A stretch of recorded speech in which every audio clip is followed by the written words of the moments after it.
Niger. I'm Veekee James, and you're welcome to my space. Come in.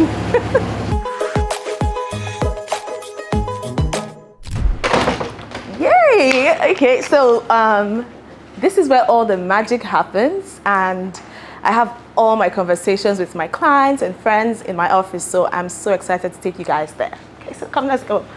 And by the way, you remember this dress, right? Of course you do. Okay, so let's go upstairs.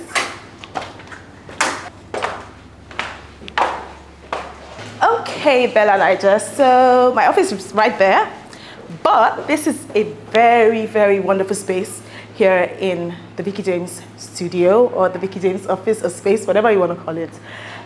You can see pictures of some of my designs here.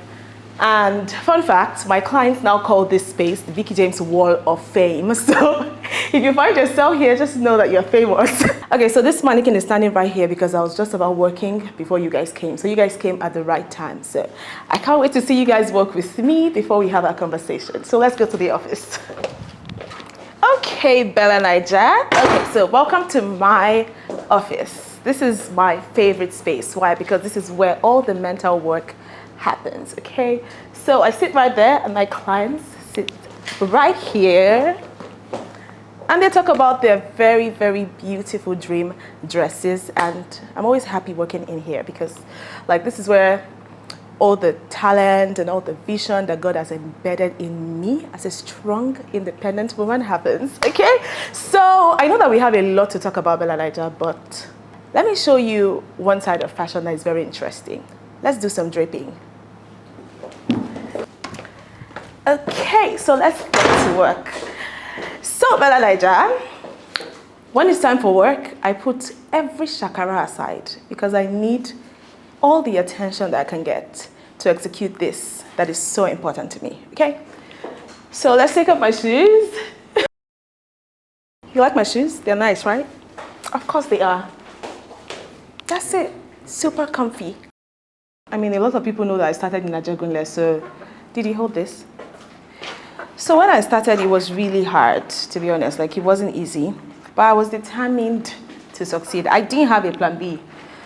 This was plan A, and plan B was to make plan A work. So, yeah, I was ready for, you know, all the challenges and everything that would come my way, and I think that was what really helped me to succeed in the fashion business. You must know that you can start small. Don't expect to start big, especially when the finances are not there. I know that most people would say that, but I don't even have small to start with. When I started, I was involved in like a lot of other things. I was a makeup artist. I was a lot of things because I mean, I had a lot of talents, and I'm so grateful that I was able to discover some of these talents on time. So I was able to build on them, and I made some money from them, and I prioritized what was more important, which was my future and my success. And because of that, I was able to save money from like the little monies that I was making. So I think first of all, prioritize like your future, because by doing that, you'll be able to save, and you would be able to not spend unnecessarily on things that are not relevant to your future. Because I would have started buying designer bags and shoes. Like, I just took off my designer shoes. They cost a lot of money, you know, and but there was a time where I couldn't wear shoes like that, and I knew that it wasn't time yet.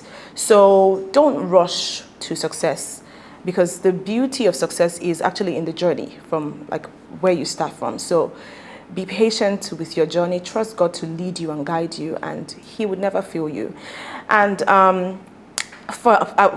speaking about finances, how it worked for me was that apart from like working and saving money, I knew I needed to start small. So I started in my mom's parlor.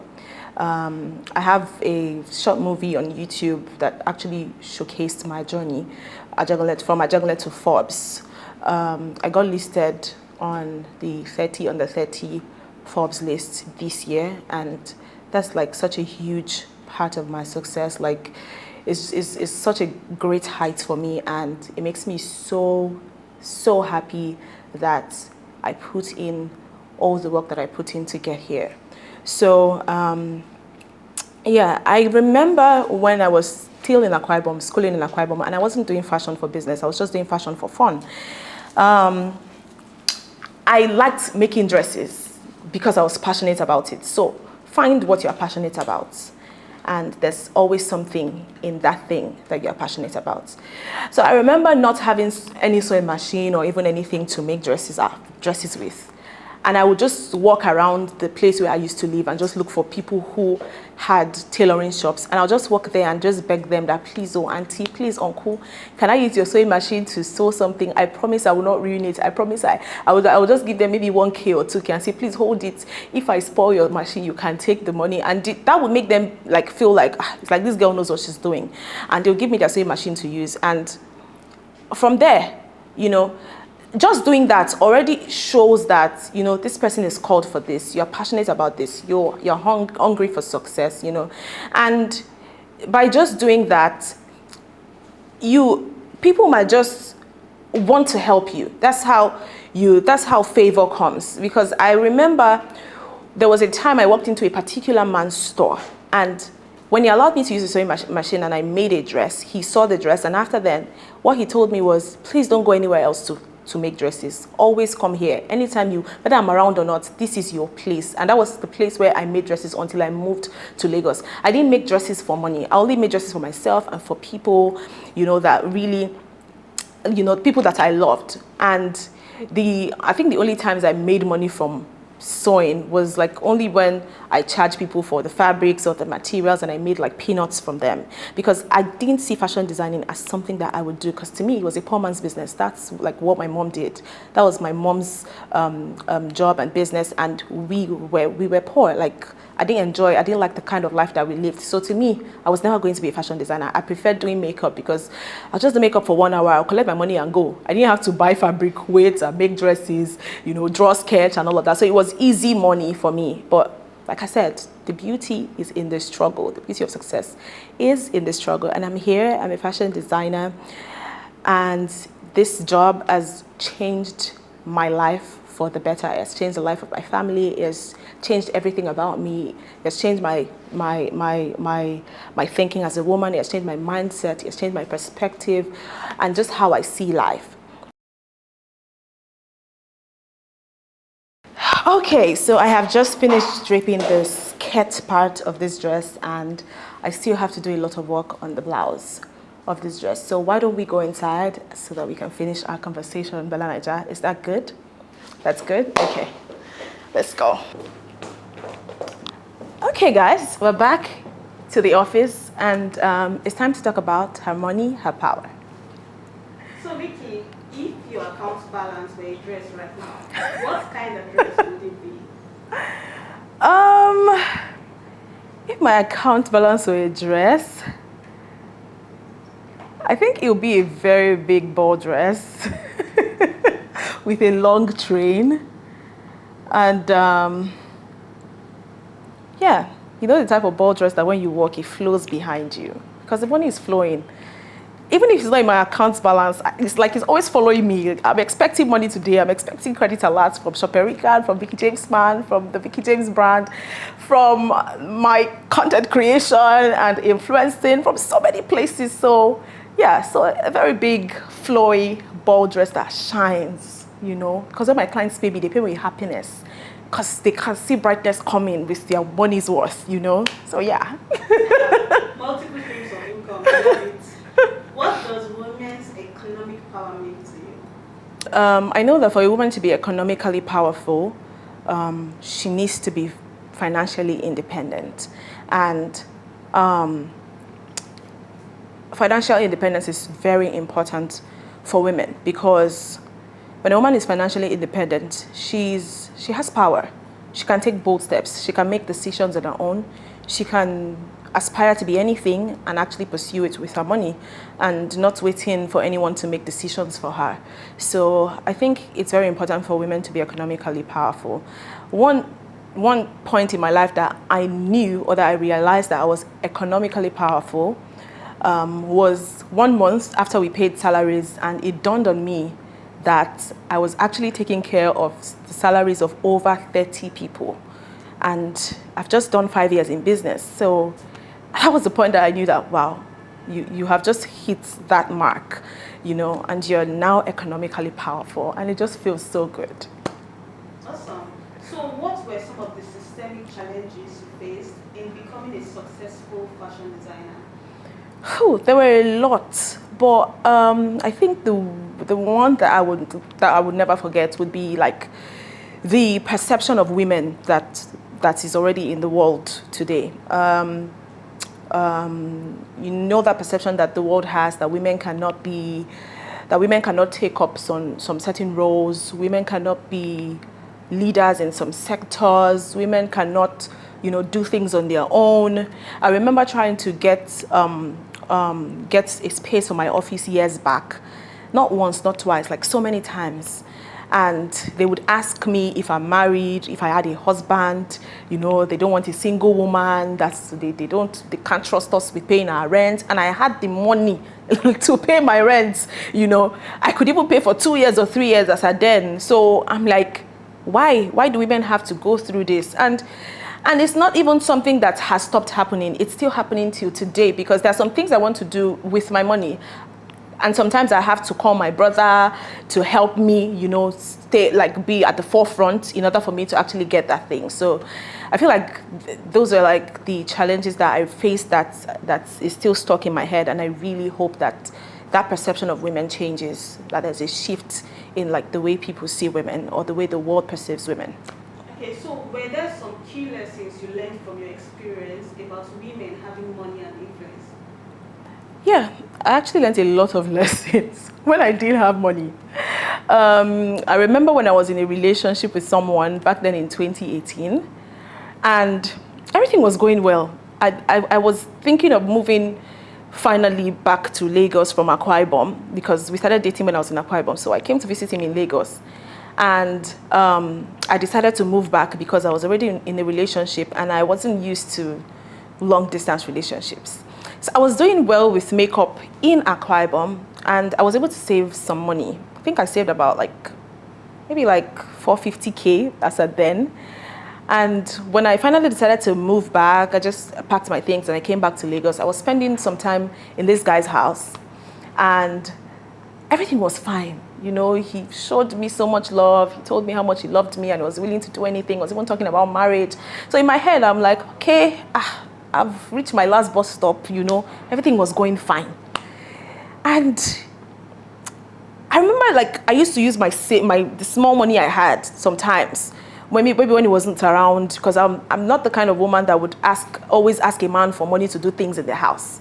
So not like I was living with him, but sometimes I spent a week in his place and then I'll go home and spend some time at home and then come back to visit him. My mom was aware of our relationship because I wasn't a child. I was already out of university, and so I was open with my mom, and I told her everything about how this guy likes me. He spoke with my mom as well, so my mom was aware of the relationship.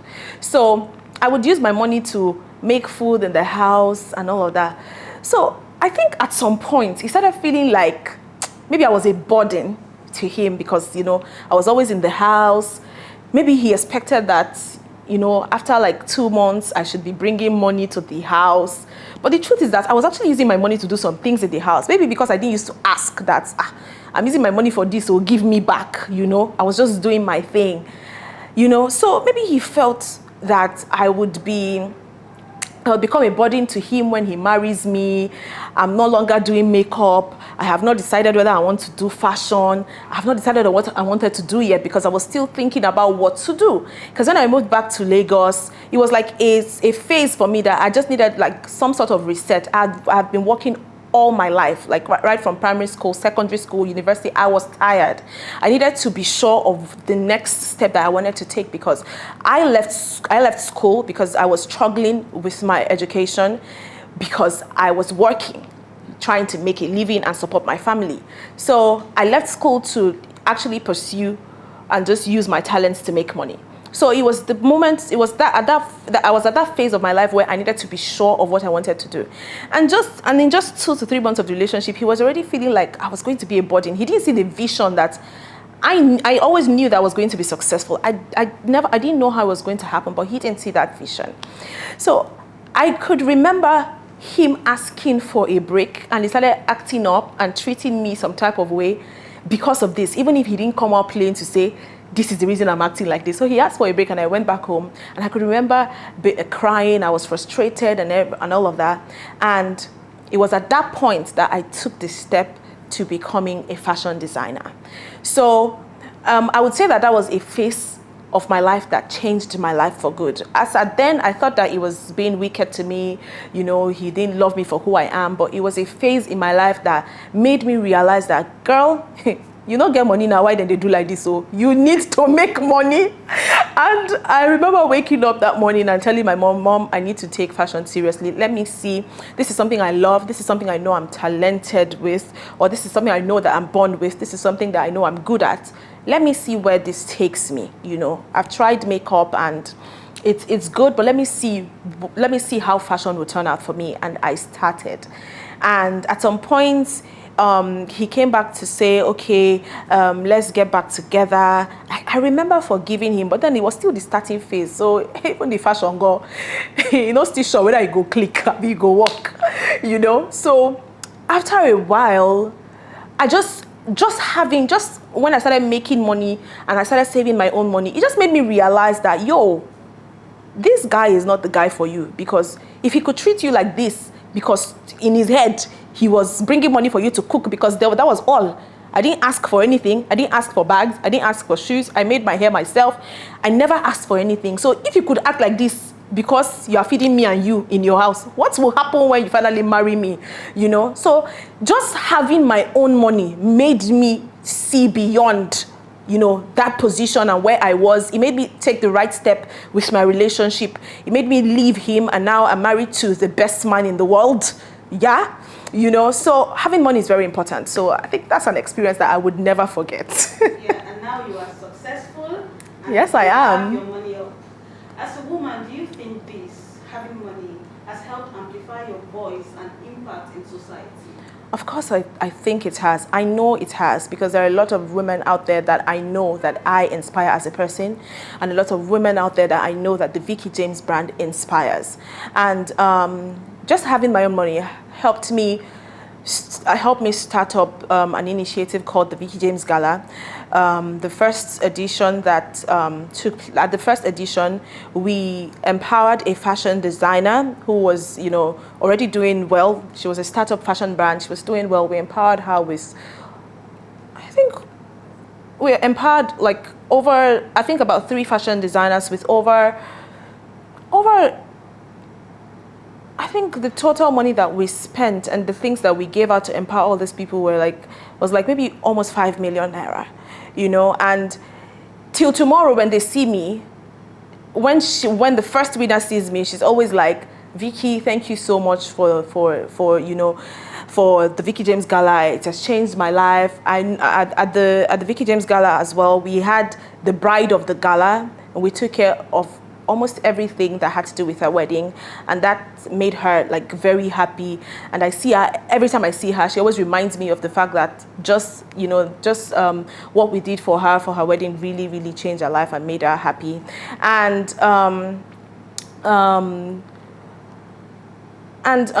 yeah, with being successful and with making my own money, having my money up and building my brand to the stage where I am today has helped me start like the Veekee James Masterclass that has helped, you know, impact in the lives of so many fashion designers who want to be successful, has helped grow their brand, has helped me to be able to teach them and show them how to make their own money. And the only reason why they come for the Veekee James Masterclass is because they can actually see there's evidence. It's not word of mouth. They can actually see that, you know, this woman has been able to work herself all the way up in the space of 5 years. And if she was able to do that, she can teach me how to do that, or she can tell me how, share her experiences with me. So yeah. As a wife, a designer, and a creator, do you think that having money helps you pursue your dreams and manage the home at the same time? Yeah, I think having money really helps women manage their home, manage their businesses, because I have a lot of staff working for me now, and that makes my life easy. That helps me to, you know, balance work life and my personal life, because with the money that I've been able to make, I've been able to employ people that will make that easy for me. I have assistants, I have admins, I have people in charge of the factory, I have people in charge of the office, I have video editors, people I call to take videos and pictures for my content and for all other things that I do. So yeah, I think money is very important when it comes to like women balancing work life and balancing home life, because I can enjoy whatever I want to enjoy when I want it. I can eat anything I want to eat when I feel like it. So yeah, money is very important when it comes to that. Let's talk pricing. How can more women build the confidence to charge their worth? How women can build the confidence to charge their worth is by, first of all, building value and giving value. You cannot just wake up one morning and say you want to charge your worth. What are you worth? Have you invested in yourself? You need to invest in yourself. You need to keep improving your skills. You need to keep learning and unlearning. You know, you need to keep evolving. So these are the things that needs to be put in place. And then after that, you give value, set values for your brand, give value, and let your clients see the value that you actually bring to the table, you know, and they would be happy to pay your price, okay? Work hard, be consistent at it, show people what you are made of. Don't just sit back, relax, and expect people to know that you're talented. No, show them the talent, show them what you bring to the table. Social media is there, take advantage of it, show people your work, let them see your mind, because people cannot tell what your mind can think of. People can't tell how broad your mind is if you don't show them the things that your mind can do. A lot of people trust me with my work now because I've been able to show them the things that my mind can do. I've been able to show them that my mind can actually think beyond the ordinary mind, beyond what just any fashion designer would do. So in whatever sector you find yourself, whatever career you find yourself, show people what your mind is made of. Show people why they should pay you what you are charging. Show people how much time you invest into your work. Show people the efforts that you put in, the lengths that you would go, you know, both globally and even in the country where you are. Show people what you would do to invest in your brand and why they should pay your price. So Veekee, if you were to leave town for business for say 3 to 7 months, Okay. do you think your husband will be in support of this? 100%. Of course, he would support anything that I decide to do. My husband supports everything that I decide to do, and I think that's where the choice, or that's where the topic of choosing the right partner comes in. Because I mean, before I decided to settle down, I already knew what my life is like and what my life would be like, you know, in the future. So, and I think that's what fueled my decision of the kind of partner that I wanted to end up with. Personally, I don't think that I would want to be away for 3 to 7 months without my husband. So, you know, when I was choosing a partner, I made sure that I chose a partner that when the time for stuff like that comes, together we will be able to figure out a way for us to be together. You know, I wanted to be with a partner that I would always be with. I never saw myself with a husband that would not be available, or I never saw myself in a marriage where I would not be available or my husband would not be available. So I think that's where like personal choices comes in. Before you settle with a partner, know what you want, right, in this partner. Make sure that this partner is somebody that you know would be able to accommodate your excesses, a partner that would be able to stay with you, support you, because I know that marriage takes more than love, and after love for me, I think it's support that comes next. And yeah, and that's one thing that I have a lot in my home or in my marriage or in my relationship. And that's the reason why I'm able to do all the things that I do. Most people say that, oh, how do you do it? How do you balance work, life, cooking, da da da da da? I have a husband that supports me, so it makes it easy. Yeah, he would definitely support me. So Veekee, have you enjoyed this conversation? I have enjoyed every stage of this conversation. It's been, you know, it's been amazing. It's been interesting. It's been impactful, right? Yeah, it's just been fun. I've had fun. Hi, everyone. I am your favorite girl, Veekee James. Make sure that you follow the conversation. Her money, her power, okay? Get your money up, ladies, because you can get that life that you want for yourself. And I wish you all the very best.